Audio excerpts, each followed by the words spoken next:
Welcome to the Being Curious Show. I'm Brian Mariani, founder of No Shift Own. And I'm Kelly Wagner, publisher of Edge Magazine. Our show is about curiously connecting teachers and seekers on a wide range of topics in a safe space. Few topics will be off limits, and we have some amazing guests to share with you. Our intention is that our conversations will spark your own curiosity to create a life that lights you up and inspires you to be kind, thoughtful, open-minded to yourself and others. We are on AM 950, Sundays at 2 p.m. and all podcast platforms. So, Brian, what are you curious about today? Well, here we go. Woo-woo! Segment one. Segment one. Woo-woo. We're here with Lindsay Ohmstead. She's the founder of Tranquil Harmony, tranquilharmony.net. We are very excited to dive in, and it's always extra special when we have someone like you, Lindsay, in the mix, because I don't know how well you know Kelly, but she's always tapped in. And so it just always gets interesting. And so we're going to start things off. Welcome, with by the way. Our favorite question. Yeah, hi. How are you? Nice to meet you. We're going to dive in because we have little time, and you're amazing, I'm sure. So we love asking this question. If you could look back, like way, way back as far as you can, and remember some of those first curiosities around, oh, I have a skill or I have something that I don't think my friends or my family has. Like, walk us back to that. How did that impact your life? How did that impact your environment? And then what ultimately had you have the confidence to go, oh, I'm going to now be in service to people with this thing? Okay, so first, Lindsay. It's all yours. Lindsay, introduce yourself, say hey to the community, and then go launch into that. Because I'm like, we didn't do a proper introduction, that's no manners. I mean, we said her website and her name. I know. And all that stuff. Was formal. Oh, I'm just kidding, Brian. I'm just giving you crap. Lindsay, welcome. Thank you so much for having me, both of you. I'm looking forward to this immensely.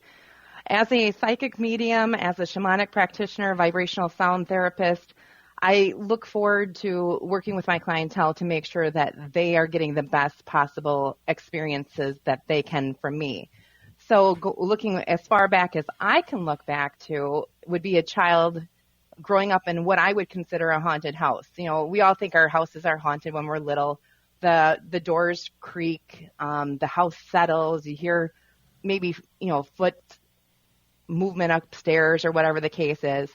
And in my situation, it wasn't until I was much further along in my process did I realize that those things were what was happening to me as a child. And I think there's a lot of spiritual teachers and people with abilities just like mine that go back and say, I can explain all of that to people now as to what I was experiencing.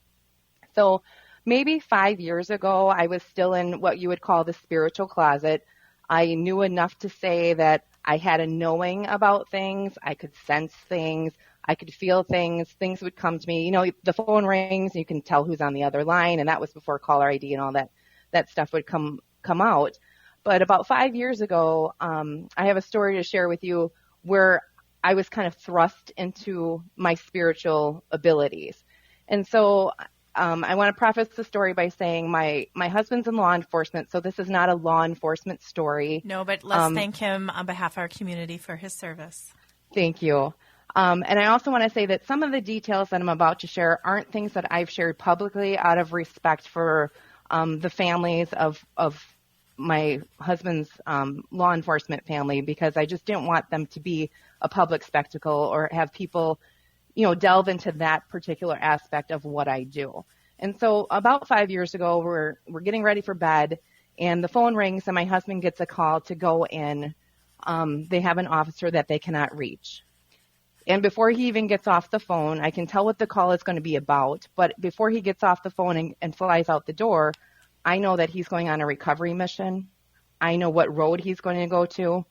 I know who's involved, like a name of who is involved as the perp, if you will, sort of law enforcement speak. So I knew a lot of those details before he even walked out the door. Did you share it with him, or did you just have the knowing? I did not. Okay. My husband, I love him dearly, but he is a skeptic, and I totally appreciate skeptics because they make our job so much more challenging, and we work that much harder to prove details that make everything convincible. Okay. So I didn't share any of those things with him. When he got home, I did ask him questions like, where'd you go? What happened? You know, all the things that a curious wife.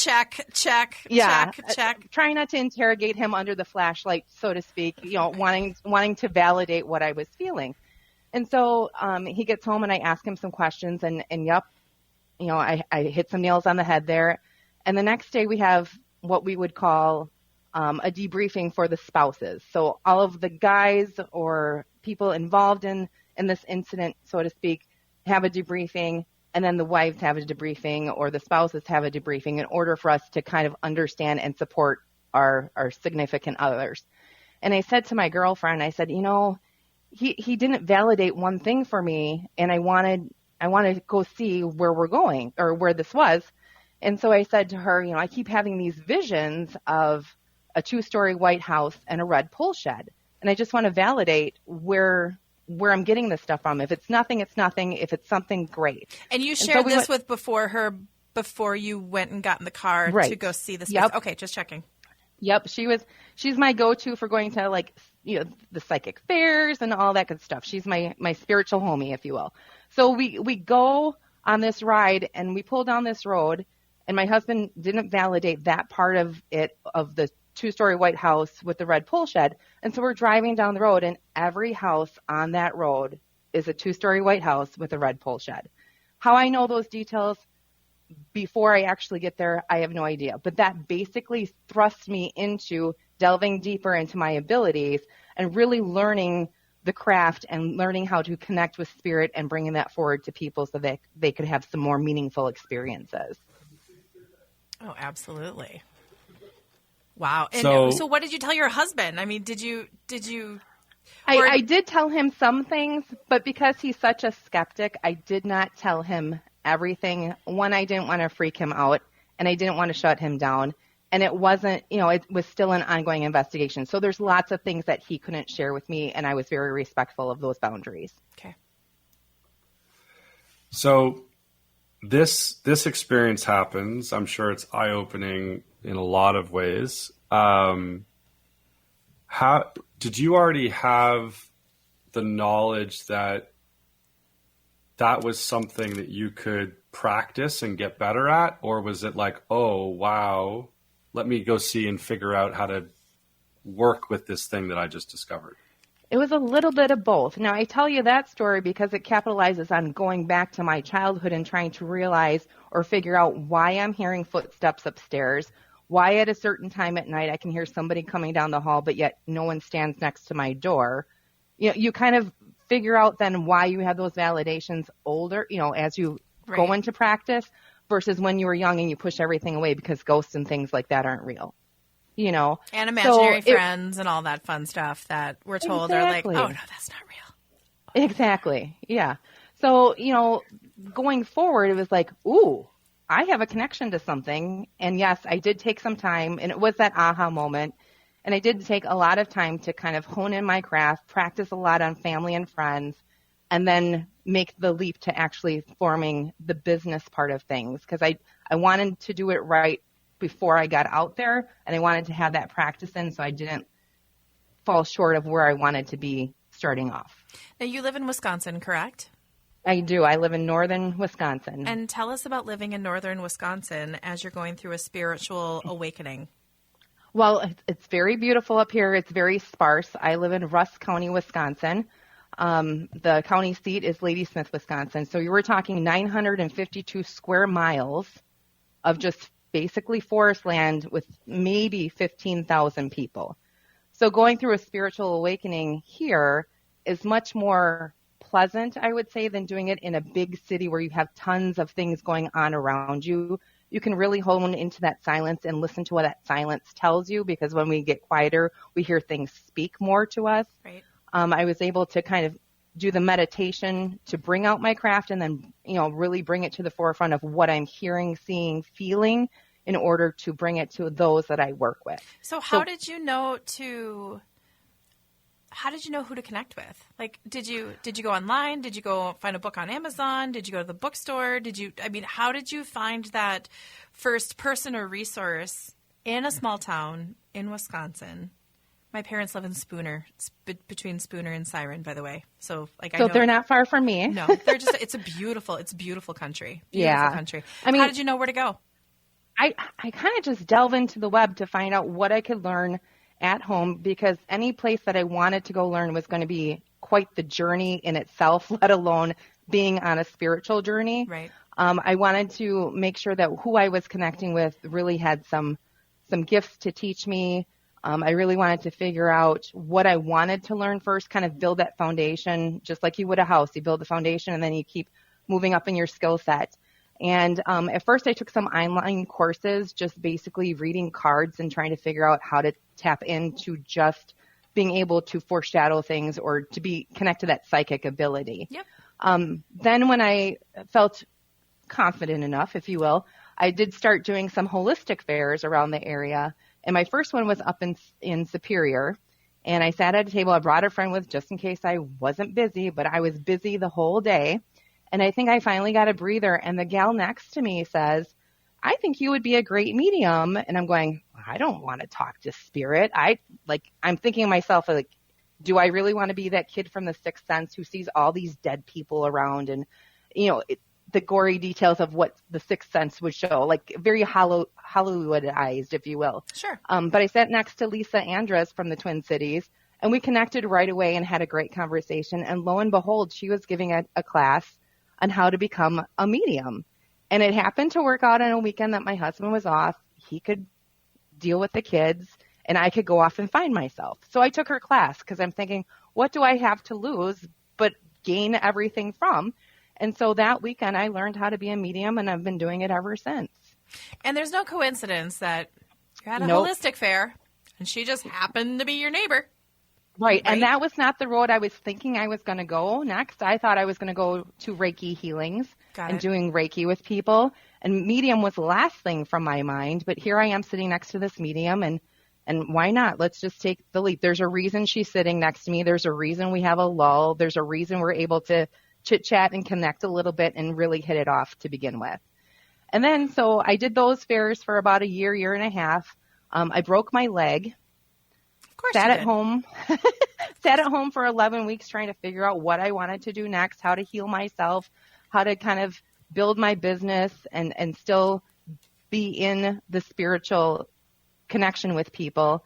And I thought, okay, shamanism always struck a chord with me, being back into nature, dealing with, alternate realities, all those things just seemed so interesting to me.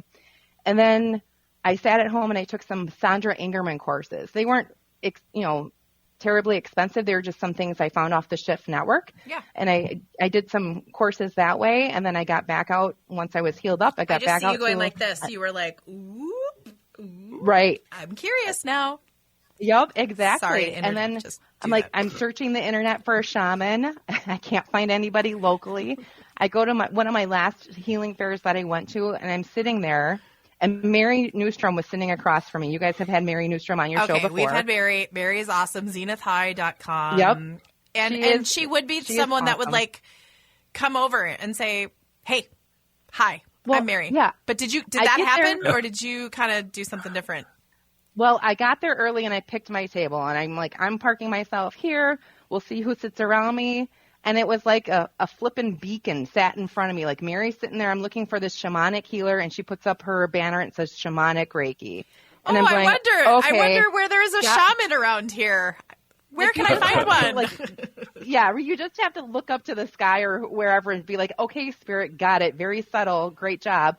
And so, yes, me and Mary connected, had a conversation, and she was starting her classes for Spirit Flow, and I signed up for one of her first classes.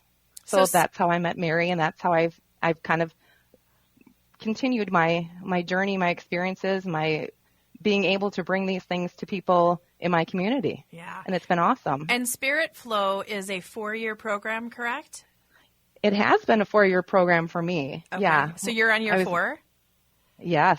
I was in one of the inaugural classes, if you will. That's fantastic. So anybody that's kind of curious about what she's talking about, Mary Newstrom, zenithai.com. She's a whole thing on her website about spirit flow. And there's different categories for each year, correct? Or a different topic. Correct. So first year you do X, and then second, and then third and fourth. And Mary is a beautiful guide when it comes to, oh my gosh, if you're interested at all, please check him out or check her out. Excuse me. Hello. I'm starting to go like, do, which as Brian said was going to happen. Okay, you guys, this is wrapping up segment 1. This is Kelly. This is Brian, being curious with Kelly and Brian. We got Patrick, who's our Wizard of Oz. We're here with Lindsay Ohmstead. Did I say that right? Yeah, you did. I did it right. From tranquilharmony.com. We'll be back in a couple moments. Thank you.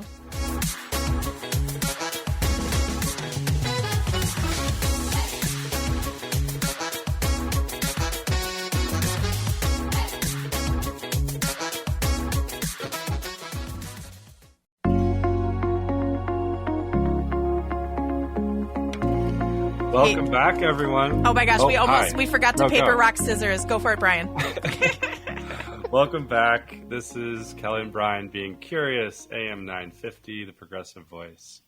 And we are here with Lindsay Ohmstead. We're having fun. We're diving in. We're learning. We're growing. We're getting an idea of how you kind of came to be. And I know during our break that Kelly had a question that couldn't wait. So rock and roll. Let's hear it. First off, everybody, it's tranquilityharmony.net, not com. Because I know you all, during the commercial break, went to her website and you're like, this is not what we're talking about. So I just wanted to make that correction. Okay, now we're going to shift gears just a little bit. Something that is near and dear to Lindsay's heart is that she does live and work in an economically challenged community in Wisconsin, and sharing that with our listeners was very important. Lindsay, tell us a little bit more about that, please. Yep. I grew up in Kenosha, Wisconsin, and moved up here about 18 years ago with my husband. I have lived and worked here for those past 18 years among community members that would give you the shirt off their back even though they couldn't afford a new shirt to buy. So Rusk County is one of the poorest counties, if you will. We don't have a ton of industry here. We have a lot of land, but we don't have a lot of people, and so that's where it becomes that economically challenged area. And so in focusing on my business, I really wanted to be able to bring a gift to the community or some sort of classes to the community in order to make it accessible to everyone, no matter economic status. And so I wanted to make sure that people understood that healing is not just something physical that we do. It can be spiritual, it can be mental, it can be emotional, but everybody has the right to have some sort of healing and feel that they matter. And that was a big thing when I created my business. I wanted to make sure that it was helping the whole person versus just one little aspect of their life. And so I do a lot of donations throughout my community. We have a lot of raffles. We have a lot of fundraising in order to help people meet their medical needs, in order to bring services to schools, all of that good stuff. I like to contribute to that stuff as much as possible so that everybody has an opportunity, no matter where they are or what they do, in order to join in what I do. So how do you get people curious? This is Wisconsin we're talking about. How do you get people curious about healing? Because it's I would say that you probably can't just walk up to anybody at a grocery store or a community center or a bar and go, hey, I talk to dead people, and by the way, I can, through energy, I can heal you, or I can work on you, or would you like to know more? How do you start that conversation with your community? Well, I start by being out there. I have a storefront. It's downtown Ladysmith. I've had a couple of different locations that I've been at. I have flyers out. I do live presentations on Facebook. That's really where I started all of this, to kind of connect people, is let them know who I am, what I do, what I can offer. I would do free reading sessions online, which is very challenging because sometimes you just don't get that quick validation back and forth between people when you do those readings. So I do a lot of those things, and I'm just out and about. Now, I'm lucky in the fact that we have a beautiful park downtown. It's right by the river. There's great flowing energy there, beautiful oak trees. And so in between studios, I would go down and actually put myself out there, put my Reiki table out. I would do readings, I would do Reiki and schedule appointments down in that riverfront so that people could come and actually see what I do. I'm not some voodoo witch that's hiding out somewhere or doing some weird dances or whatever around the fire. You know, I'm not oogie boogie, whatever. But at the same time, I want them to know that it's just gentle, it's natural, it's cleansing, the things that I do, and that normal people that live within their community also are able to partake in it. And if they have questions, I'm approachable. They can come and ask me. I have my flyers out, and I just make sure that, you know, if someone has a question about something, I go out and I answer those questions for them. Believe me, I've been in many meetings where people look at me and they're like, Kelly, you're so normal. I can't believe you're a psychic medium. I'm just like, hi, we're here. It's okay. Right? Yep. And you turn it on and you turn it off when you need to work with it. I'm not walking around talking to like all the dead people walking down the street or in Walmart or whatever the case is. If someone's interested in that aspect of what I do, I have a conversation with them. And through that conversation, sometimes that's all the healing they need. They just need to know that somebody's out there that cares, that can share their empathy with them, that can maybe connect them to spirit if that's what they're looking for, or just be that person to lean a shoulder on. You know, it doesn't take a lot to help somebody have a better day than what they've been having.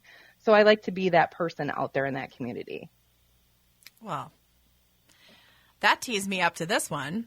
So before the show, I asked you, because I know a lot of people with gifts and abilities, the microphone is like right in my head and it just looks crazy, but I sound good.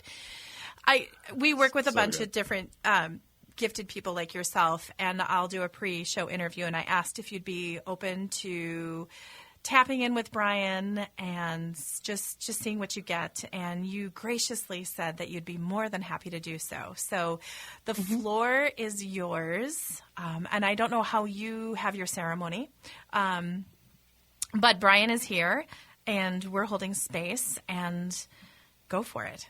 And Brian, are you willing to participate? Because I don't want you to feel like you have to. Willing, open, and ready. Oh, look at him. Okay. Did you see him? He just went, boy. His energy totally shifted. A little bit shifting there. Okay, because before it felt like you were very closed off. I feel like you're a very curious person. Like you like to know things about things, but you also want to know the truth about things. You want to be able to experience stuff for yourself so that you're not feeding out to whatever display is out there that Hollywood portrays or anything else. Would that make sense to you? 100% true. Okay. And I also feel like you also have a lot of, I hate to say walls, but you do have barriers or boundaries that you've set up along the way where you're very guarded as to who you let cross those boundaries. Like online here and over the microphone, you're very open, very honest, very forthcoming, but I feel like you're truly an introvert, and this just gives you a good stance on where you can express things but not necessarily have to show your true self. Would that make sense to you? 100% true. Okay. So do you have any specific questions that you want me to answer, or do you want me just to go with what I get? Yeah, just go. Okay. All right. Sounds good. So when I do my readings, I'm going to just do the same scenario for you that I do for everybody. I have a deck of cards in my hand. I use this deck to basically focus in and hone it on the energy and kind of bring it to life. So sometimes I use the words that are on the cards. Sometimes I use the colors. It's not necessarily my complete guide. They still tell, when I say they, my spirit guides, your spirit guides, whatever I'm connected with, the earth, the wind, the sun, the moon, everything speaks to me, and I see visions. I see movie snippets if I'm connecting with spirit. I just want you to be aware of those things so that if I'm not showing it here, that's where I'm off in La La Land getting those messages. Okay. And Kelly, that microphone is like speaking right to your third eye, and that's why I keep shifting down to that area. I love this. So I'm just going to be as quiet as possible, but you just go. I love it.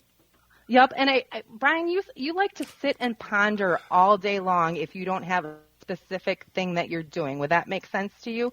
Like all these curiosities coming into your head, and I'm not trying to play off the whole curious show repertoire, but there's lots of things that come into your mind that you sit and chew over until you can really figure it out. And if you aren't satisfied with that answer, you dig a lot more until you get the breakthrough. So the first card I drew was one that says contemplation, where you're really thinking about things. And then the second card is that breakthrough. Okay. So you're a student by heart. Would that make sense to you? You're always learning something. There's always something to learn from any situation. It's not just what you read on paper. It's what you feel. You are a skeptic by trade. Yep. So until somebody can prove something to you scientifically or in writing, you will stay skeptic until something happens to you. Would that make sense? Yep. Okay. I also think like you are a fun guy to be around. People don't know this sense of you, but you are a funny man.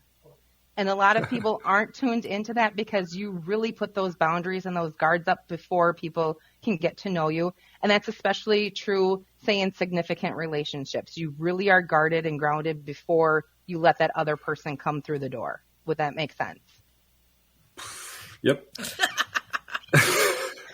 Okay, he's speechless, folks. 100% true.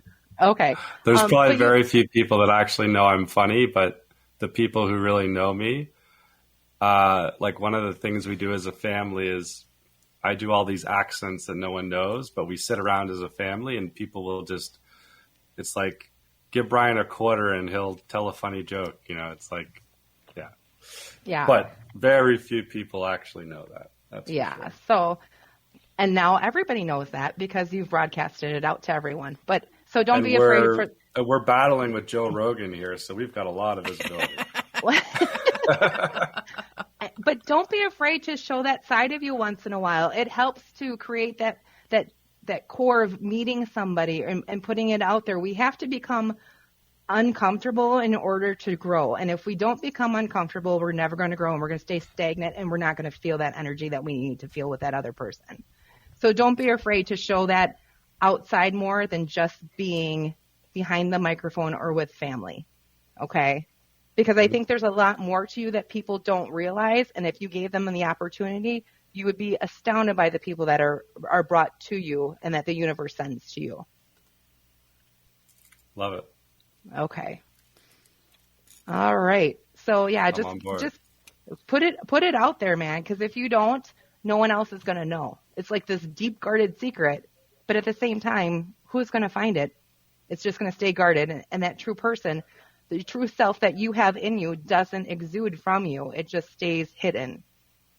And in today's society, speaking your truth and being out there, that's the forefront of everything. If we're not speaking our passion and we're not being out there completely, people don't realize what we have and how much we can contribute. And Brian has a lot to contribute, everybody. That I believe. All very true. Okay, what's your next card? Spot on. Infinite blessings. Yep, I was waiting for that. Yep. So you definitely need to start capitalizing on things that you've been putting on the back burner, because I feel like you have at least 2 projects sitting on the back burner that you're not bringing to the forefront. And those things will never get moving if you don't start moving. I'm sure I sound like a broken wheel because you've told yourself 1,000 times before that you need to literally get off the pot with these things and get moving with them. Otherwise, they're never going to start happening. But you have to be the one that pursues it, because if people don't know about it, they're not going to be able to pursue it from you. Okay, so start moving forward on those things. It doesn't have to be profound movement. It just has to be forward movement. An arrow doesn't go backwards. It goes forward. So we need to keep moving forward with things. So your procrastination is great and wonderful, but at the same time, it's not serving you in the way that you need it to. Understood. Okay. Gosh, she's loving these messages. Point taken. Okay. I loved how you said how the arrow moves, because that just is just so beautiful. Yeah. I like to do analogies that people can really connect with and understand it in a meaningful way, so that it just hits that message home. We can pull that arrow backwards, but it's so far back that if it doesn't spring forward at some time, you're never going to get moving with it. It's just never going to go. Absolutely. So pick the one that you're most passionate about, because I feel like these are projects of passion and you need to throw it out there for someone to grab onto. So Brian, do you have any questions before she pulls the last card? Okay. Do you want to alphabetize your questions? I would say, is there a particular guide or spirit or someone who's passed in my world that I should particularly pay attention to? Because I do listen and I am aware, but is there one in particular that I should really be listening to? I love that you asked that question, because it's like you just need the validation for it.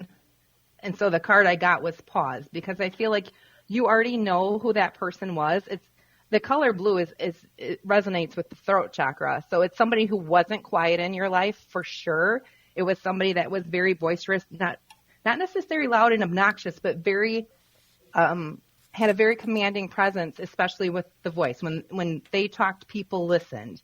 And that's the person that you need to connect with. I can't tell you that that's family or friend, but I feel like you already know who that person is, and they come to you with messages here and there. I feel like you get signs from them all the time, but you don't necessarily pay attention to what you're being told. Okay. So as Brian sits with that, we're going to thank Lindsay for the spontaneous reading. I really appreciate it, and closing that up before our next segment. Hey guys, Thank you. Yeah, thank you. This is Kelly You're welcome. and Brian on AM 950 Being Curious. We are with Lindsay Ohmstead. She's a psychic, she's a healer, she's a shamanic practitioner. She just did amazing with Brian. tranquilharmony.net. We'll be right back.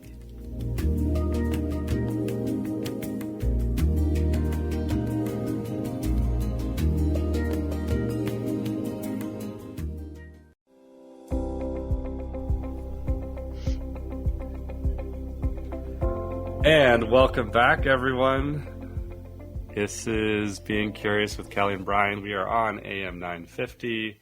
We are here with our very, very, very special guest who just gave a really generous gift. We're here with Lindsay Ohmstead. She just did a reading on the air, which, certainly not everyone could do that. And I can validate for anyone who listened live, for anyone who's listening to the recording, that not only did she hit home many, many truths in my world, but she did so in a very kind way, in a very thoughtful way. I'm sure there were many things that she could have said differently that might have been a little bit harder for me to hear. But she said it in ways that I could really receive, and I'm very, very appreciative of that. And I just want to say that for anyone out there who's tuning in because they're curious, take action and reach out. Go to tranquilharmony.net.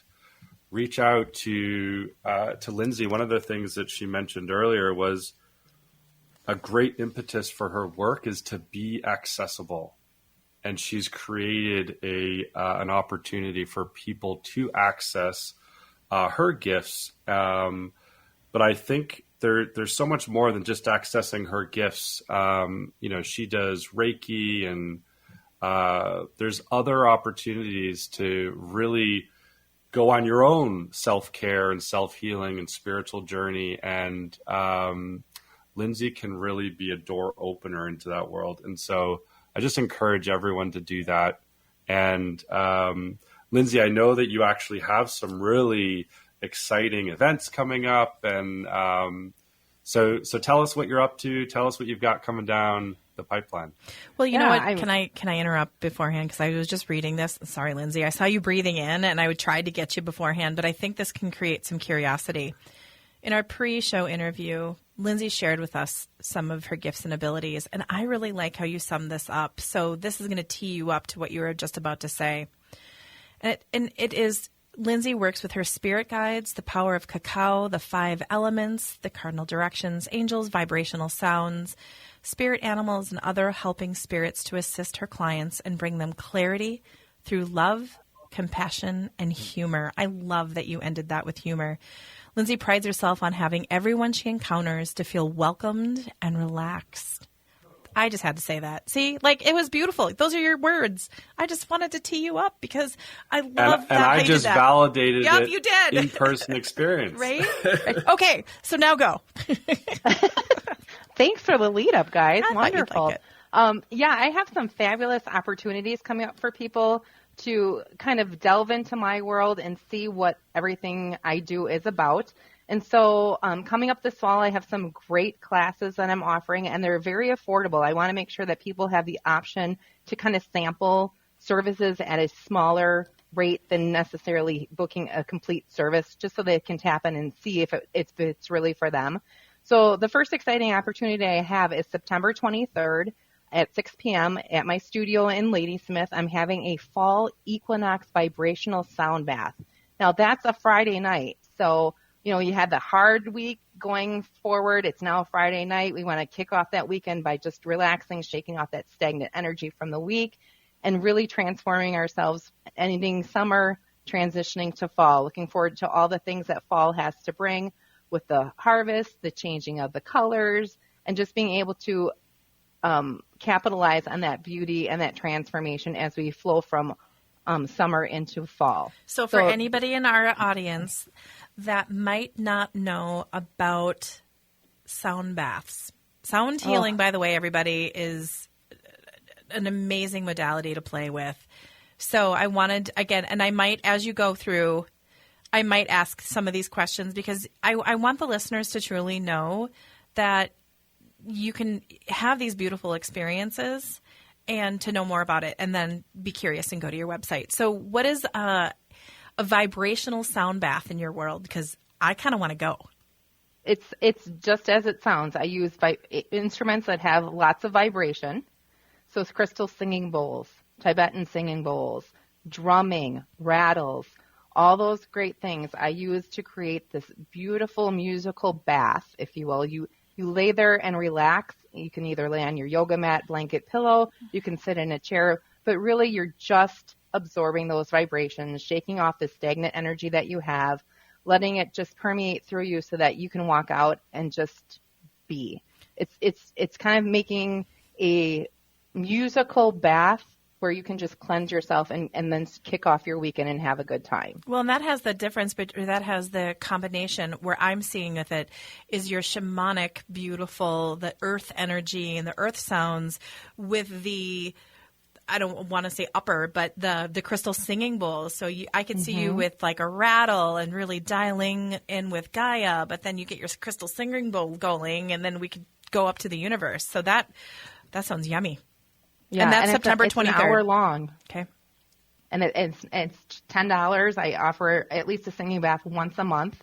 I do it so that people can experience what it feels like to just shake off everything that they've been holding on to and just be. Because none of us take that time to just sit and relax anymore. We sit and then we have a purpose to go fulfill, or we have that grocery list to go tackle, or that mound of laundry.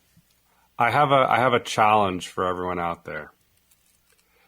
Take the $10, or it's probably more expensive to go to a movie.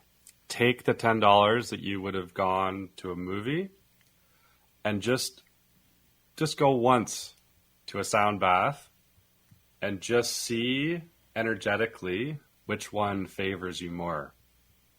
I mean, that's, talk about accessible, something that's accessible out here in the community.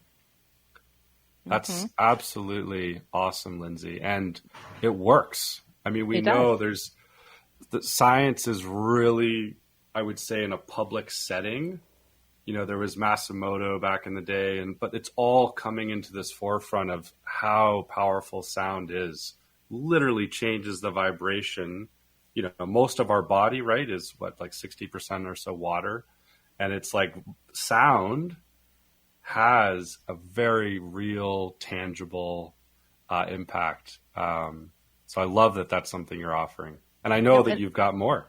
Yep. And the great part about everything I offer can be catered to a private event. So if you have a bridal shower going on or a girls' weekend or whatever the case is, and you want a private experience with just your friends or your family, I will cater to those needs and set up like a retreat weekend. I just did one with some other girls, and we did a sound bath. We did a cacao ceremony, which I'm going to talk about in a little bit. We did a spirit boat journey. Again, we'll talk about that. And then I did reading. So it was really a private and personalized service that I could offer for just a small group of friends that wanted to connect with each other. That's beautiful. So all of these things are they're wonderful by themselves, but at the same time, they're great for group outings and everything else. So the next thing I have coming up is a cacao ceremony and spirit boat journey to the full moon. And I'm authoring that on October 9th at 10 a.m. And the reason I do it in the morning is because everybody has all these things going on in evenings. And so I really want people, especially on a Sunday morning, beginning of the work week, we're dreading going back to work on Monday, but how can we work with the full moon and bring in the essences of that full moon and that energy before we start our work week? And so a cacao ceremony is where I use cacao, which is pure chocolate, in the sense that it doesn't have any preservatives in it. It's not your Hershey's bar. It's 99% cacao. So it's like drinking a hot cup of dark chocolate. And that opens up our heart chakra and our high heart in order for us to receive messages. And so we drink that before their ceremony, and we talk about how journeying, which is the shaman, I think of it as shamanic meditation, how journeying can benefit everybody and what that looks like and how we go about doing so. So we have this discussion before we actually load onto a spirit boat, and that can look like whatever boat you want it to look like. And we all go together and we go up to the upper world and we talk with the full moon, and we learn from the full moon itself what energies we can work with it for, because moon phases affect people just like, the directions of the wind, just like the seasonal changes. We can work with that full moon to create balance, to create grounding, to re-energize ourselves or recharge ourselves. And that's what we can look forward to on October 9th. So I did a cacao ceremony with Mary at Zenith, at Zenith High. And I've done the cacao ceremony and the cacao cleanse. And I will tell you, I put cacao in my coffee and my chaga mushroom special little sauce every morning now, and I haven't missed it since then. And I'm not a chocolate girl. I was never drawn to chocolate. It's just not my thing. But like coffee, it doesn't taste the same without my cacao now. It's just it was just after those ceremonies. So it's really interesting how you can digest that and then go into that meditation and then get on your boat and then you can go anywhere. And I love that your direction is the full moon. That's great. And the messaging from the full moon, because, oh my goodness, there's so much to share. Yeah. And the cacao is fabulous because it's a superfood. It gives us all these antioxidants that we don't normally get from our food nowadays because it's so processed. And it's chocolate. I mean, if God didn't want us to have chocolate, why did he make cacao? So, seriously, it's really good for our bodies. And we can make the excuse that, nope, sorry, I got to have my chocolate every day or have my cacao every day. And fill that need. So it's really a great drink. I also drink it most times. There's also cacao tea. So if I'm not able to sit down and have a mug of cacao, I can at least take my tea with me and go throughout my day. Oh, that's fantastic. Now, there's going to be something that's a little different about the cacao ceremony and spirit boat journey on Sunday, November 6th at 10 a.m. Now, you're going to the Mighty Oak. Tell us about that. Well, one of the great trees that we have around, I really connect to trees, first of all. And one of the greatest trees that we have around that really digs deep with its roots is the mighty oak tree. They're the ones that stand the tallest in the forest most times. They're the strongest ones that we have. They're the biggest ones most times that we can pick out if we're just looking at a cluster of trees. And so the mighty oak is one of those trees that we can use its power, talk to its spirit, and figure out how we can ground, how we can charge, and how we can prepare for winter.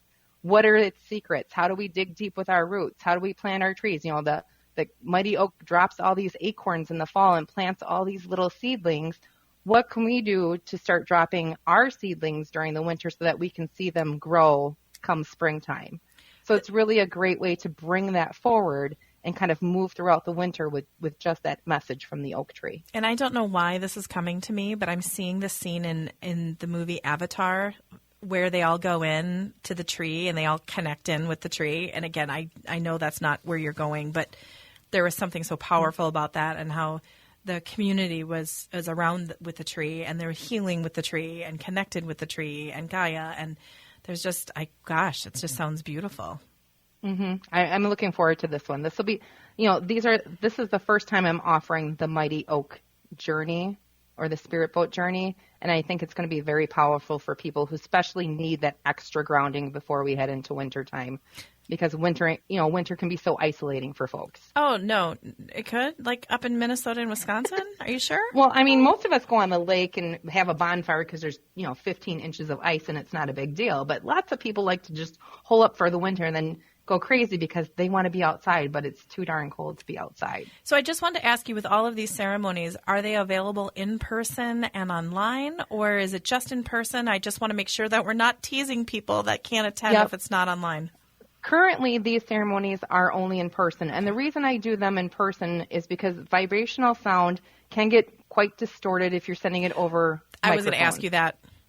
Yep, and so I do the vibrational sound bath only in person. Okay. The cacao ceremonies, it's hard to have cacao ceremonies unless I'm mailing you out cacao ahead of time. Right. But I will have something coming up in December where I'm going to offer it online. That way everybody can join in. It won't be a cacao ceremony, but we're going to take Santa's sleigh to the upper world and connect with a healing spirit. And that'll be a great gift for people at a special rate in December. Oh, yeah. So how many hours are you out of the Twin Cities? I'm not in the Twin Cities. No, I'm sorry. Like how many, if someone was going to get in the car and drive to your location out of the Twin Cities, where would they go? About 2 hours. So about 2 hours. That's not easy. very far. No. I mean, you can make a trip out of it. Highway 8 coming over from the Twin Cities has some really great towns and shops. Yeah. A casino. I mean, you can make a whole weekend out of it and go back. You got to throw the little casino in there. Okay. Yeah. So, I mean, no, it's all good. Yeah. Okay. We have just a couple moments left. How would you like to leave our beautiful audience? Well, first of all, I really want to thank Kelly, you and Brian for having me on today. It's been such a wonderful conversation with you and a really great platform for me to share my gifts and my abilities with your listeners. I do want to let people know that if they have questions for anything, they can connect with me either through my website. I'm on Facebook also. My website is www.tranquilharmony.net. I'm on Facebook, www.facebook.com/tranquilharmony with the number 1. You can email me at tranquilharmony@mail.com, or you can give me a call at 715-415-3121. We've said it all. Right, Brian? Okay. Oh, we're ready. We are ready. Thank you, Lindsay, so much. Go connect with Lindsay. Yes. Take action. Do it. Do it. Being curious. Kelly and Brian. See ya.